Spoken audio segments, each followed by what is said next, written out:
तुम्ही कधी निळ्या तांदूळाची खिचडी करून बघितलीत का? चला आज करून बघूया. डाळ आणि तांदूळ आपण 1 तास भिजवून ठेवलेले आहे. किती छान कलर दिसतोय बघा. विविध भाज्या, सोया चंक्स आणि मशरूम, मोहरी, हिंग, हळद, डाळ आणि तांदूळ. डाळ तांदूळ परतून घेऊया 2 ते 3 मिनिटं. फ्लॉवर, मटार, गाजर, कोबी,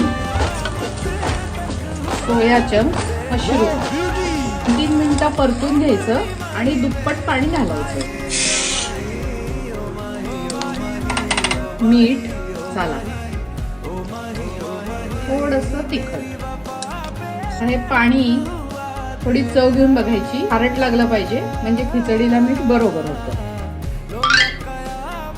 थोडंसं मीठ पाहिजे. आता एकदम बरोबर आहे. 1 शिट्टी करायची